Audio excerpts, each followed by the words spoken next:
não parar, não precipitar e não retroceder. Então dizer para esse cara, sabe quando nós vamos parar? Nunca. Nunca na sua porca vida. Né?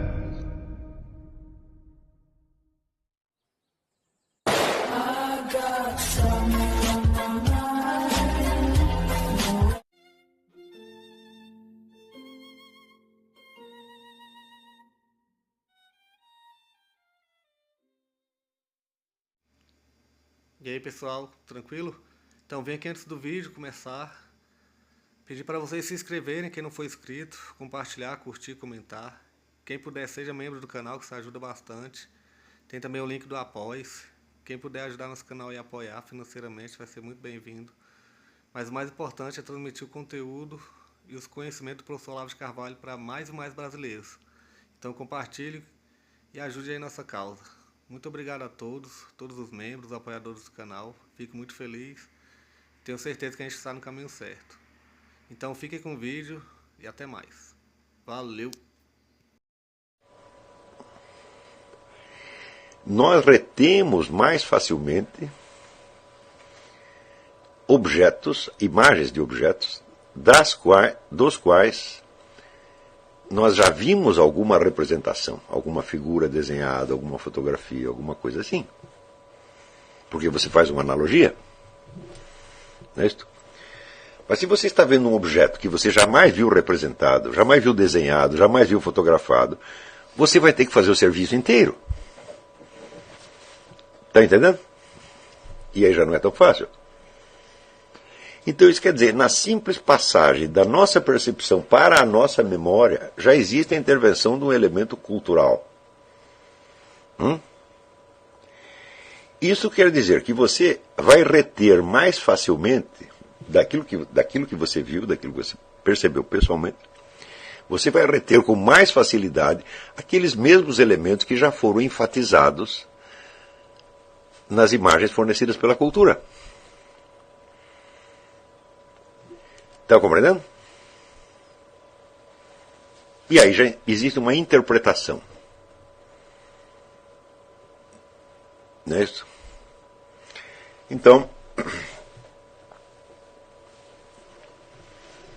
aí você já tem uma distinção a fazer entre o que foi a experiência direta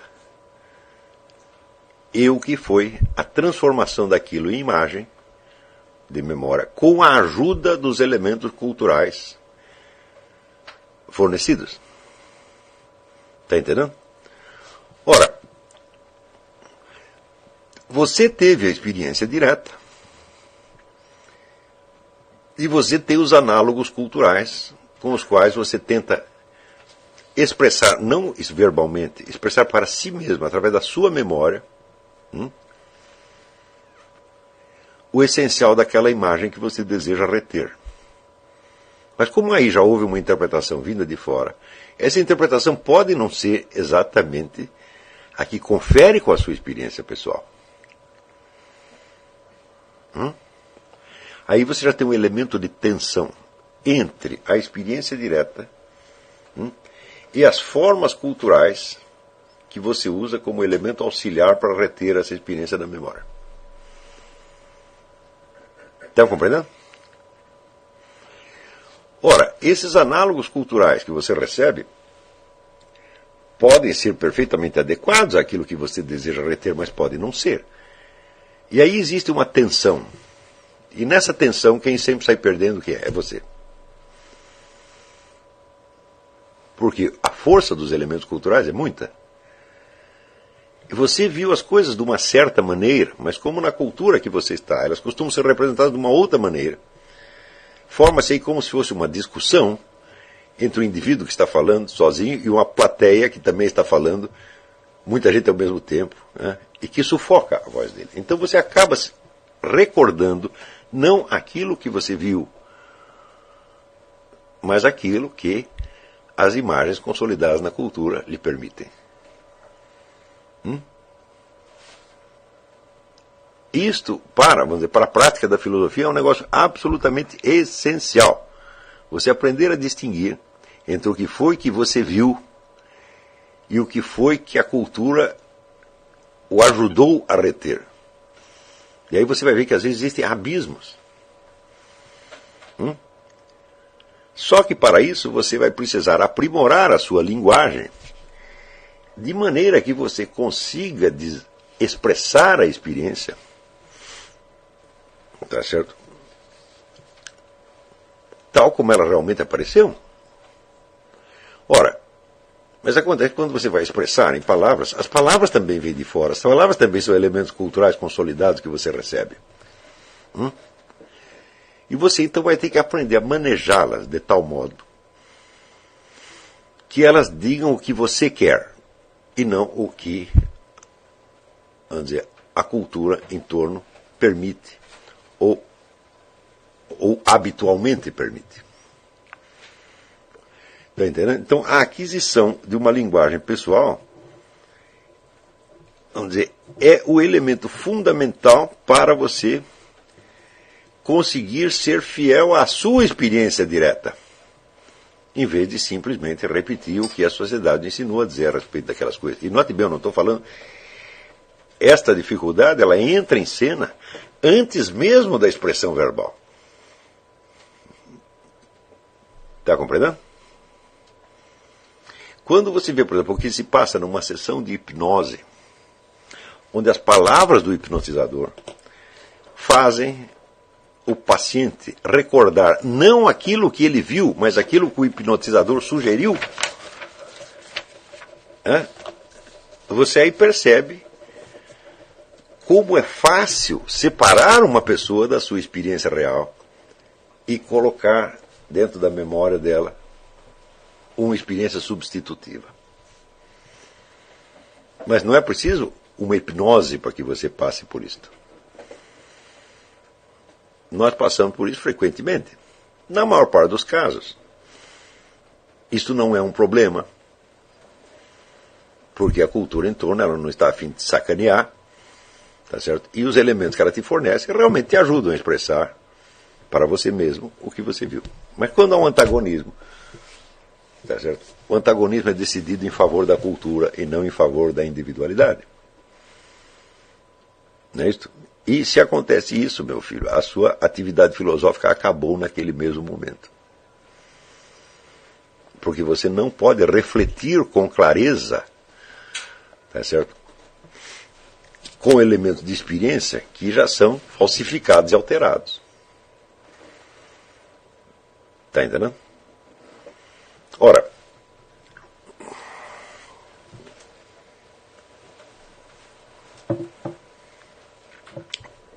isso quer dizer que existe no início, na origem da atividade filosófica, existe uma atividade, por assim dizer, confessional, que é a atividade, vamos dizer, da testemunha, que relata para si mesma, de maneira fiel, aquilo que ela viu, aquilo que ela sentiu, aquilo que ela pensou, e, em suma, o mundo inteiro da experiência direta que ela teve.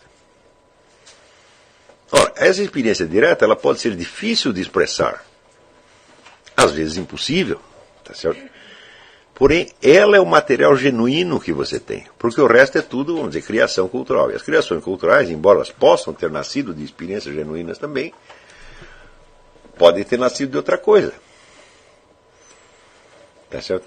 Então, esta noção, vamos dizer, da experiência genuína é fundamental. Porque é daí que vai sair os poucos elementos de certeza que nós podemos ter.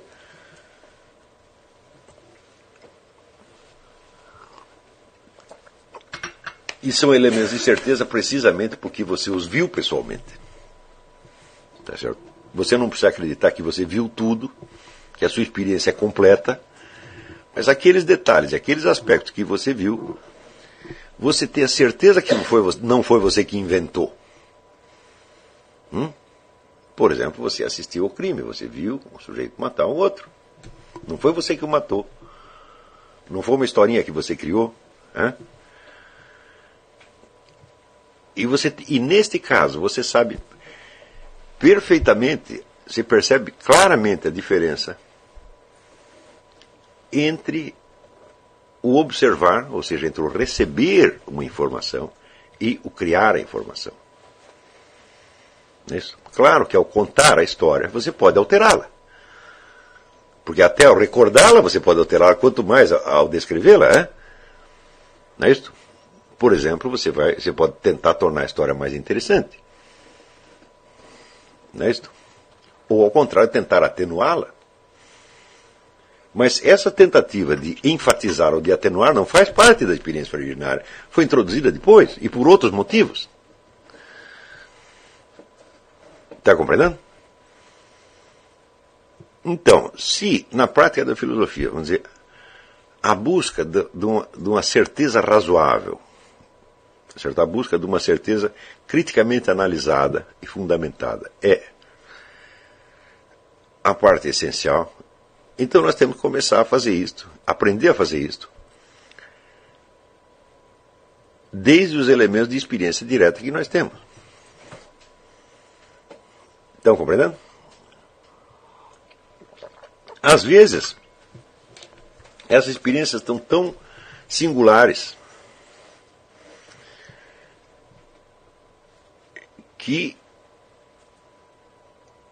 elas nos parecem ser esquisitices nossas.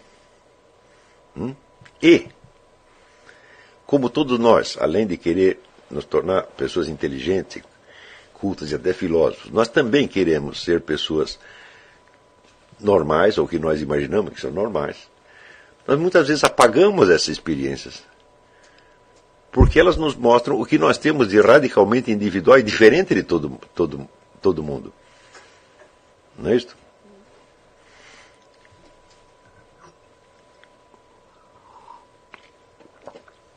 Então,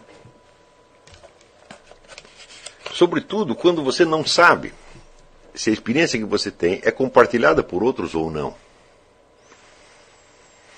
Existem certos casos radicais, como o do Padre Pio, que aos 5 anos de idade, né, ele via Jesus Cristo, via Nossa Senhora, via os demônios, só que ele achava que todo mundo via também.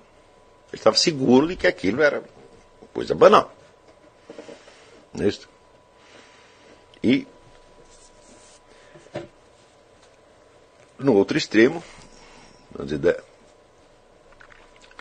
experiência que você não sabe que é compartilhada, tem o famoso caso do meu filho Thales, que uma vez chegou para a mãe, quando ele era pequenininho, e falou: mãe, às vezes eu fico falando, mas não é que eu estou falando, é só na minha cabeça. Daí ela disse: pois é, isso chama-se pensar. Ele disse: você também faz isso?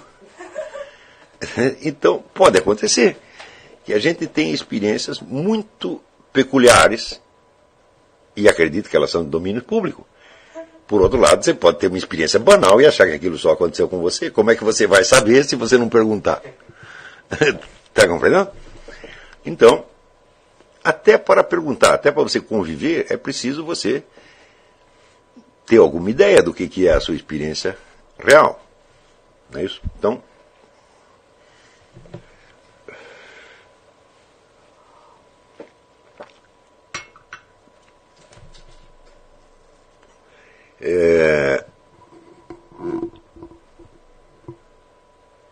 vamos dizer, isto aqui é a prática desta esse esforço permanente de expressar a experiência na sua singularidade, sem transformá-la em outra coisa, mas ao mesmo tempo tornando-a suficientemente reconhecível para que ela possa ser dita na linguagem coletiva. Né? Isso aqui é a ocupação fundamental não dos filósofos, e sim dos escritores, ficcionistas, poetas, etc, etc. Quer dizer, a transposição da experiência em memória e linguagem, tá certo? E em expressão culturalmente reconhecível. Porém, sem isso, meu filho, não tem filosofia. Se coincidiu de você nascer num meio onde você tem, vamos dizer, uma literatura muito rica, então você tem, somente nessa literatura, você já tem acesso a uma multidão, a uma galeria infindável de experiências humanas. Algumas muito peculiares e difíceis de expressar, mas que uma vez expressas, são incorporadas na cultura e se tornam de domínio comum. Não é isso? Então, não quer dizer que tenham que ser experiências dificilmente acessíveis. Tá certo? Por exemplo, quando Flaubert escreveu Madame Bovary, né, mostrando ali o imaginário de uma mulherzinha medíocre, idiota e sem graça, mas que se achava, vamos dizer, no direito de ter um episódio romântico maravilhoso. Essa não é uma experiência tão inacessível. Todos nós conhecemos assim, né? Nós sabemos que as mulheres mais chatas, tediosas e sem graça, tá certo? Imaginam que podem ter acesso a experiências românticas muito interessantes. Não lhes ocorrendo pensar que a personalidade delas é incompatível com isso. Nós já vimos isso. Só que este tipo, ele se incorporou no nosso imaginário através de Madame Bovary. E nós, quando vemos pessoas assim, nós sabemos que estamos na presença da mesma. Claro que a pessoa pode ter outros aspectos nos quais ela se distingue de Madame Bovary, mas sob esse aspecto elas são a própria Madame Bovary, né? E assim como essa, digamos, será a experiência do Raskolnikov, né? O estudantezinho pobre, todo ferrado, tá certo? Que acha que é um gênio, tá certo? Que acha que ele pode mudar o mundo e que, no entanto, ele vê a sua miséria, a sua pobreza, a sua impotência e ele começa a ficar, vamos dizer, revoltado e achar que ele pode fazer uma violência para ele mudar a situação. Não é isso? Bom, hoje nós conhecemos esse tipo e nos recordamos dele facilmente porque é o Raskolnikov do Crime e Castigo. E assim por diante. Se há uma literatura rica em torno de você, então você tem uma infinidade de experiências humanas. E depois de você ter absorvido muitas delas, você pode combiná-las para expressar coisas que você viu, mas que não coincide com nenhuma delas. Não é isto?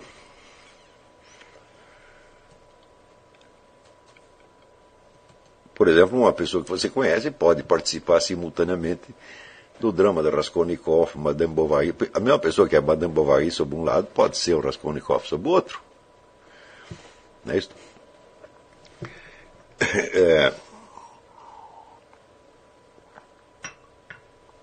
Mas e quando você não tem isso? Quando a literatura é pobre, ou, vamos dizer, os hábitos vigentes de leitura não lhe permitem o acesso a esse mundo de experiências. Bom, então, meu filho, você vai ter que inventar tudo por conta própria, ou seja, você vai ter que ser... Aí fica muito mais difícil, porque você vai ter que ser Flaubert, Dostoiévski, Cervantes, etc., todo mundo ao mesmo tempo. É precisamente isso que as pessoas tentam e elas jamais conseguem, né? Então isso quer dizer que a absorção deste legado literário e artístico é absolutamente fundamental para te dar o quê? Os materiais com que mais tarde você vai raciocinar filosoficamente. Quanto mais experiência humana previamente elaborada pela cultura você absorver, mais fácil será você trabalhar filosoficamente esses materiais. Trabalhar diretamente da experiência bruta é impossível. E trabalhar diretamente de uma experiência já, vamos dizer, simplificada, até deformada por cultura de massa é impossível. Isso quer dizer que se tudo que o indivíduo tem é o que ele vivenciou efetivamente, quer dizer, sua experiência real, e os elementos simbólicos fornecidos, né, pela TV, pelos jornais, ele está lascado. Ele nunca vai poder raciocinar sobre a realidade. Nunca, nenhuma vez. Tudo o que ele pensar vai ser falso. Não está totalmente desligado da realidade, mas tem com a realidade uma relação analógica. Se parece com a realidade. E isso é que é o pior de tudo. Porque é uma ilusão, mas é parecida. Então, é justamente quando a pessoa viveu este tipo de experiência durante muito tempo que ela acaba acreditando que não existe realidade e que não existe verdade. Porque para ela não existe. Porque ela não teve jamais a experiência a experiência do conhecimento genuíno. descoberto por ela mesma. Ela jamais é testemunha. Tudo que ela sabe é por ouvir falar. Por quê? Com o tempo, todas as suas experiências diretas vão sendo substituídas pelos seus análogos culturais. E daqui a pouco você só é capaz de pensar sobre você mesmo nos termos que você ouviu na escola, ouviu na televisão ou leu nos jornais. E esses termos não foram feitos para esclarecer você. Todos eles foram inventados com algum propósito específico, utilitário. De vender determinados produtos, de eleger determinado candidato, de favorecer determinada força política, tá certo? De criar determinados ídolos e assim por diante. Agora, os escritores de verdade, Dostoiévski, Goethe, Flaubert, não, eles estão trabalhando no campo da transfiguração da experiência genuína nos seus equivalentes culturais mais exatos e mais legítimos.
Chegamos a mais um final de uma aula, de um vídeo.